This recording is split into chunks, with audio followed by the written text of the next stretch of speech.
ಸಮಾಲೋಚನೆ ಡಿಜಿಟಲ್ಗೆ ಸ್ವಾಗತ.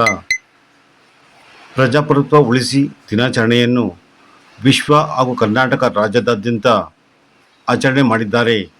ಮಹಾತ್ಮ ಗಾಂಧೀಜಿಯವರು ದೇಶದ ಪ್ರಜಾತಂತ್ರ ವ್ಯವಸ್ಥೆಗಾಗಿ, ಸ್ವಾತಂತ್ರ್ಯಕ್ಕಾಗಿ ನಡೆಸಿದ ಹೋರಾಟಗಳು, ಡಾಕ್ಟರ್ ಅಂಬೇಡ್ಕರ್ ನೀಡಿದ ಸಂವಿಧಾನ, ಜವಾಹರಲಾಲ್ ನೆಹರು ಮತ್ತು ವಲ್ಲಭಾಯ್ ಪಟೇಲ್ ಅಂತಹ ಮಹನೀಯರು ಕೊಟ್ಟಂಥ ಪ್ರಜಾಪ್ರಭುತ್ವ ಇಂದು ಹಳಿತಪ್ಪಿದೆ ಎಂದು ಕನ್ನಡ ವಾಟಾಳ್ ಪಕ್ಷದ ರಾಜ್ಯಾಧ್ಯಕ್ಷ ವಾಟಾಳ್ ನಾಗರಾಜ್ ತೀವ್ರ ಬೇಸರ ವ್ಯಕ್ತಪಡಿಸಿದ್ದಾರೆ.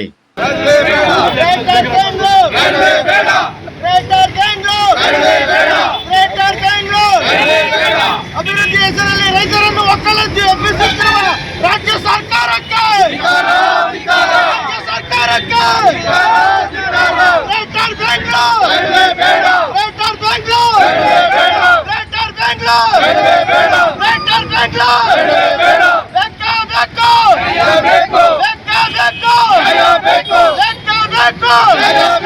ಕನ್ನಡ ಚಳವಳಿ ವಾಟಾಳ್ ಪಕ್ಷಕ್ಕೆ, ಕನ್ನಡ ಚಳವಳಿ ವಾಟಾಳ್ ಪಕ್ಷಕ್ಕೆ, ವಾಟಾಳ್ ನಾಗರಾಜ್ ಸಾಹೇಬ್ರು ಹೋರಾಟಕ್ಕೆ, ವಾಟಾಳ್ ನಾಗರಾಜ್ ಸಾಹೇಬ್ರು ಹೋರಾಟಕ್ಕೆ.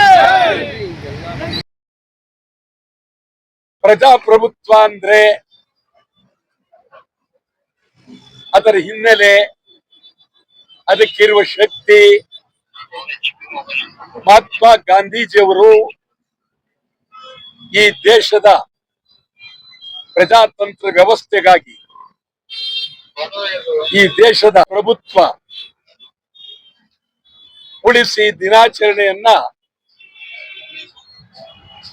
ಇಡೀ ವಿಶ್ವಾದ್ಯಂತ ಆಚರಣೆ ಮಾಡಿದ್ದಾರೆ. ಕರ್ನಾಟಕದಲ್ಲೂ ಆಚರಣೆ ಮಾಡಿದ್ದಾರೆ. ಪ್ರಜಾಪ್ರಭುತ್ವ ಅಂದ್ರೆ ಅದರ ಹಿನ್ನೆಲೆ, ಅದಕ್ಕಿರುವ ಶಕ್ತಿ. ಮಹಾತ್ಮ ಗಾಂಧೀಜಿಯವರು ಈ ದೇಶದ ಪ್ರಜಾತಂತ್ರ ವ್ಯವಸ್ಥೆಗಾಗಿ, ಈ ದೇಶದ ಸ್ವಾತಂತ್ರ್ಯಕ್ಕಾಗಿ ನಡೆಸಿದಂತ ಹೋರಾಟಗಳು, ಡಾಕ್ಟರ್ ಅಂಬೇಡ್ಕರ್ ಕೊಟ್ಟಂತ ಸಂವಿಧಾನ, ಜವಾಹರಲಾಲ್ ನೆಹರು, ವಲ್ಲಭಾಯ್ ಪಟೇಲ್ ಎಂತೆಂತ ಮಹನೀಯರು ಕೊಟ್ಟಂತ ಪ್ರಜಾಪ್ರಭುತ್ವ ಇವತ್ತು ಎಲ್ಲೋ ದಿಕ್ಕು ಹೋಗ್ತಾ ಇದೆ. ಎಲ್ರೂ ಯೋಚನೆ ಮಾಡಬೇಕು. ನಾವು ಪ್ರಾಮಾಣಿಕವಾಗಿ ಪ್ರಜಾಪ್ರಭುತ್ವದಲ್ಲಿ ಇದ್ದೀವಿ ಅಂತ ಹೇಳಿ ಇವತ್ತು ಚಿಂತನೆ ಮಾಡಬೇಕಾಗಿದೆ. ಖಂಡಿತ ಇಲ್ಲ. ಇವತ್ತು ವಿಶ್ವದಲ್ಲೇ ಇಲ್ಲ. ರಷ್ಯಾದಲ್ಲಿ ಪುಟಿನೋ 25 ವರ್ಷದಿಂದ ಇದ್ದಾರೆ. ಟ್ರಂಪ್ ಹುಚ್ಚುಚ್ಚಾಡ್ತಾನೆ, ಕೊರಿಯಾ ಹುಚ್ಚುಚ್ಚಾಡ್ತಾರೆ. ಈ ದೇಶದ, ಪ್ರಪಂಚದ ಅನೇಕ ಕಡೆ ಪ್ರಜಾಪ್ರಭುತ್ವದ ತಾಯಿ ಬೇರು ಹೋಗ್ತಾ ಇದೆ. ನೇಪಾಳದಲ್ಲಿ ಗಲಾಟೆ ಆಯ್ತು, ಬಂಗಾಳದಲ್ಲಿ ಗಲಾಟೆ ಆಯ್ತು, ಈಗ ಇಂಗ್ಲೆಂಡ್ ಅಲ್ಲಿ ಗಲಾಟೆ ಶುರು ಮಾಡಿದ್ದಾರೆ. ನಮ್ಮ ದೇಶದಲ್ಲಿ ಪ್ರಜಾಪ್ರಭುತ್ವ ಹೋಗಿ ಜಾತಿ ಪ್ರಭುತ್ವ, ಕೇಂದ್ರ ಸರ್ಕಾರ ಈಗ ಜಾತಿಯ ಸಮೀಕ್ಷೆಯನ್ನ ಮಾಡೋದಕ್ಕೆ ಅವರು ಹೊರಟಿದ್ದಾರೆ. ಕರ್ನಾಟಕದಲ್ಲಿ ಇವರು ಹೊರಟಿದ್ದಾರೆ. ಕರ್ನಾಟಕ ಭಾಷಾವಾರು ಪ್ರಾಂತ್ಯ, ಭಾಷೆಯ ಹೆಸರಿನಲ್ಲಿ ನಿರ್ಮಾಣದ್ದು ಕರ್ನಾಟಕ. ಇದು ಯಾರಿಗೂ ಅರ್ಥ ಆಗಿಲ್ಲ. ನಿಮಗೆ ಹೇಳೋದಾದ್ರೆ, ಈ ಪ್ರಜಾಪ್ರಭುತ್ವ ಅಂದ್ರೆ ಸರ್ವಾಧಿಕಾರ. ಪ್ರಜಾಪ್ರಭುತ್ವ ಅಂದ್ರೆ ವಂಶಾಡಳಿತ. ವಂಶಾಡಳಿತ ಇವತ್ತು ಕರ್ನಾಟಕದಲ್ಲಿ ವಂಶಾಡಳಿತ, ಬಿಹಾರದಲ್ಲಿ ವಂಶಾಡಳಿತ, ತಮಿಳುನಾಡಿನಲ್ಲಿ ವಂಶಾಡಳಿತ, ಜಾರ್ಖಂಡ ವಂಶಾಡಳಿತ. ಕರ್ನಾಟಕದಲ್ಲೂ 4 ಜನ 5 ಜನಕ್ಕೆ ಇಡೀ ರಾಜ್ಯ ಹಂಚಿಕೆ ಆಗಿದೆ. ಮತ್ತಿಲ್ಲಿ ಅಪ್ಪ MLA, ಮಗ ಮಂತ್ರಿ, ಸೊಸೆ MP, ಅನೇಕ ಕಡೆ ಅಪ್ಪ ಮಂತ್ರಿ, ಮಗ ಅವರವರೇ. ಇದು ಪ್ರಜಾಪ್ರಭುತ್ವ. ಭ್ರಷ್ಟರಿಗಾಗಿ, ಕೊಲೆಗಡಿಕರಿಗಾಗಿ ಇದು ಪ್ರಜಾಪ್ರಭುತ್ವ ಅಂತ ಕರಿತಾ ಇದ್ದೀವಿ ನಾವು. ಒಳ್ಳೆಯದಲ್ಲ. ಪ್ರಜಾಪ್ರಭುತ್ವ ಅಂದರೆ ಶ್ರೀಮಂತರ ದರ್ಬಾರ್. ಕರ್ನಾಟಕ, ತಮಿಳುನಾಡು, ಬಿಹಾರ, ಆಂಧ್ರ, ಇವತ್ತು ಪ್ರಜಾಪ್ರಭುತ್ವ ಅಂತಂದ್ರೆ ನಾವು ವಕೀಲರುಗಳ ಬಗ್ಗೆ ಮಾತನಾಡಂಗಿಲ್ಲ, ಕಷ್ಟ. ನ್ಯಾಯಾಲಯದ ಬಗ್ಗೆ ಮಾತನಾಡಂಗಿಲ್ಲ, ಕಷ್ಟ. ಮಠಾಧಿಪತಿಗಳಂಗೆ ಮಾತನಾಡಂಗೆ ಕಷ್ಟ. ಕೆಲವು ಮಂತ್ರಿಗಳ ಬಗ್ಗೆ ನಾವು ಮಾತನಾಡಂಗಿಲ್ಲ, ಕಷ್ಟ. ಅಷ್ಟು ಪರಿಸ್ಥಿತಿ ಇವತ್ತು ನಿರ್ಮಾಣ ಆಗೋಗಿದೆ. ಇದು ಎಂತ ಪ್ರಜಾಪ್ರಭುತ್ವ ಇದು? ಭಯಭೀತಿಯ ವಾತಾವರಣದ ಪ್ರಜತ್ವ. ಸದ್ಗುರುಗಳ ಬಗ್ಗೆ ಮಾತನಾಡಂಗಿಲ್ಲ, ಸಿನಿಮಾ ನಟರುಗಳ ಬಗ್ಗೆ ಮಾತನಾಡಂಗಿಲ್ಲ, ಅಟ್ಟಹಾಸದ ಮಂತ್ರಿಗಳ ಬಗ್ಗೆ ಮಾತನಾಡಂಗಿಲ್ಲ. ಶಾಸನಸಭೆ, ವಿಧಾನ ಪರಿಷತ್ತು ಭ್ರಷ್ಟರ ಕೂಟ ಆಗಿದೆ. ಇದು ಪ್ರಜಾಪ್ರಭುತ್ವ ಉಳಿಬೇಕು ಅನ್ನೋದಾದ್ರೆ ಬದಲಾವಣೆ ಆಗ್ಬೇಕು, ಪ್ರಾಮಾಣಿಕವಾಗಿ ಬದಲಾವಣೆ ಆಗ್ಬೇಕು.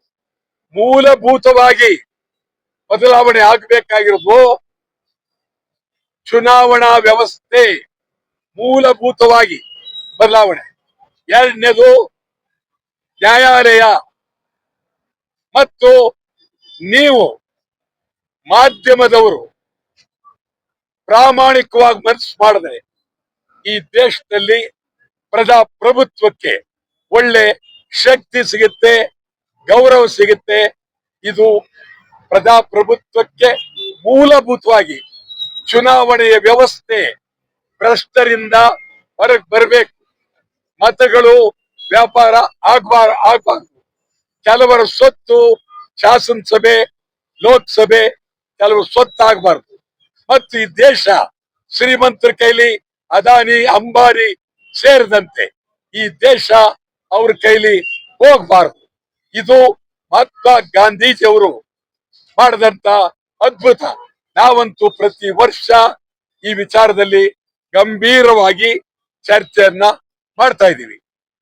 ಮತ್ತೊಂದು ವಿಚಾರ, ಗ್ರೇಟರ್ ಬ್ಯಾಂಗ್ಳೂರ್. ಇದು ಇನ್ನೂ ಇವರಿಗೆ ಕನ್ನಡದಲ್ಲಿ ಒಂದು ಹೊಸ ಹೆಸರು ಸಿಕ್ಕಿಲ್ಲ, ಇನ್ನೂ ಸಿಕ್ಕಿಲ್ಲ. ಗ್ರೇಟರ್ ಬೆಂಗಳೂರು ಯಾರಿಗಾಗಿ, ಯಾತಕ್ಕಾಗಿ ಮಾಡ್ತಾ ಇದ್ದೀರಿ? ಇಡೀ ರಾಜಧಾನಿ, ಕರ್ನಾಟಕ ರಾಜಧಾನಿ ತಮಿಳರು, ತೆಲುಗರು, ಮಲಯಾಳಿಗಳು, ಗುಜರಾತಿಗಳು, ಮಾರ್ವಾಡಿಗಳು, ಸಿಂಧಿ ತುಂಬಿ ಕನ್ನಡಿಗರು ಕೆಲವರಾಗಿದ್ದಾರೆ. ಕನ್ನಡಿಗರು ಭಿಕ್ಷೆ ಬೇಡ ಪರಿಸ್ಥಿತಿ ಬಂದಿದೆ. ಕನ್ನಡಿಗರ ಪರಿಸ್ಥಿತಿ ನೋವಾಗಿದೆ. ಇವತ್ತು ನೀವು 4-5 ಭಾಗ ಮಾಡಿ ಬೆಂಗಳೂರನ್ನ ತಮಿಳರ ಮೇಯರ್ ಆಗ್ಬೇಕು, ತೆಲುಗರ ಮೇಯರ್ ಆಗ್ಬೇಕು, ಮಲಯಾಳಿಗಳ ಮೇಯರ್ ಆಗಿರ್ಬೇಕು. ಏನ್ ಪ್ರಶ್ನೆ? ಬಿಡದಿ ರೈತರು ಏನ್ ಮಾಡ್ತಾ ಇದ್ದಾರೆ? ನನ್ನ ಸಂಪೂರ್ಣ ಬೆಂಬಲ ಇದೆ. ಬಿಡದಿ ಒಂದೇ ಅಲ್ಲ, ಬೆಂಗಳೂರಿನ ಸುತ್ತ ಕರ್ನಾಟಕದ ಎಲ್ಲೂ ಜಮೀನ್ ಬಿಟ್ಕೊಡ್ಬೇಡಿ. ರೈತರು ಕ್ರಾಂತಿ ಆಗಲಿ, ಬಿಟ್ಕೊಡಕ್ ಕೂಡ್ದು. ರೈತರಿಗೆ ಸಂಪೂರ್ಣ ರೈತರಿಗೆ ನನ್ನ ಬೆಂಬಲ ಇದೆ. ಬಿಟ್ಕೊಡ್ಬೇಡಿ. ಎಲ್ಲೇ ಆಗಲಿ, ಕರ್ನಾಟಕದ ಯಾವ ಮೂಲೆಯಲ್ಲಾಗ್ಲಿ ಜಾಗವನ್ನ ಬಿಟ್ಕೊಡ್ಬೇಡಿ. ಕೊಟ್ರಿ ಕನ್ನಡಕ್ಕೆ ಅಪಾಯ, ಕನ್ನಡಿಗರಿಗೆ ಅಪಾಯ, ರೈತರಿಗೆ ಅಪಾಯ. ಗ್ರೇಟರ್ ಬೆಂಗಳೂರು ಯಾರೇ ಒಪ್ಪಬಾರದು. ಮುಂದಿನ ದಿನಗಳಲ್ಲಿ ಈ ಬಗ್ಗೆ ನಾವು ಇನ್ನೂ ಚಿಂತನೆ ಮಾಡ್ತೀವಿ. ಗ್ರೇಟರ್ ಬೆಂಗಳೂರು ವಿರುದ್ಧ ಹಂತವಾಗಿ ತೀವ್ರ ಚಳವಳಿಯನ್ನ ಮಾಡ್ತೇವೆ.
ಇಂದಿನ ಪ್ರತಿಭಟನೆಯಲ್ಲಿ ಕರುನಾಡು ಸೇನೆ ರಾಜ್ಯ ಉಪಾಧ್ಯಕ್ಷ ಎಂ ಜಗದೀಶ್ ಐಜೂರು, ಜಿಲ್ಲಾಧ್ಯಕ್ಷ ಜಯಕುಮಾರ್, ತಾಲೂಕು ಅಧ್ಯಕ್ಷ ಬಿಎನ್ ಗಂಗಾಧರ್, ತಾಲೂಕು ಮಹಿಳಾಧ್ಯಕ್ಷೆ ಭಾಗ್ಯಸುಧಾ, ಜಿಲ್ಲಾ ದಲಿತ ಘಟಕದ ಅಧ್ಯಕ್ಷ ಕೆ ಜಯರಾಮು, ತಾಲೂಕು ಪ್ರಧಾನ ಕಾರ್ಯದರ್ಶಿ ಕುಮಾರ್, ಕಾರ್ಯದರ್ಶಿ ಎಸ್ ಶಿವಮೂರ್ತಿ, ಪಿ ಸುರೇಶ್ ಕೊತ್ತಿಪುರ, ತಾಲೂಕು ಉಪಾಧ್ಯಕ್ಷರಾದ ಕೆಂಪರಾಜು, ಬಿಡದಿ ಘಟಕದ ಮಂಜುನಾಥ್, ಉಪಾಧ್ಯಕ್ಷ ಮಂಜುನಾಥ್, ಬಿಡದಿ ಘಟಕದ ಅಧ್ಯಕ್ಷ ಮಂಜುನಾಥ್, ಉಪಾಧ್ಯಕ್ಷ ಕೃಷ್ಣಮೂರ್ತಿ, ವಾಟಾಳ್ ಪಕ್ಷದ ಅಧ್ಯಕ್ಷರಾದ ನಾರಾಯಣ ಸ್ವಾಮಿ, ವಾಟಾಳ್ ನಾಗರಾಜ್ ಆಪ್ತ ಕಾರ್ಯದರ್ಶಿ ಪಾರ್ಥಸಾರಥಿ, ಮಹಾದೇವ್ ಸೇರಿದಂತೆ ಇನ್ನಿತರರು ಭಾಗವಹಿಸಿದ್ದರು. ವಿಡಿಯೋ ಇಷ್ಟವಾಗಿದ್ದರೆ ಲೈಕ್, ಶೇರ್ ಮತ್ತು ಸಬ್ಸ್ಕ್ರೈಬ್ ಮಾಡಿರಿ. ವಂದನೆಗಳೊಂದಿಗೆ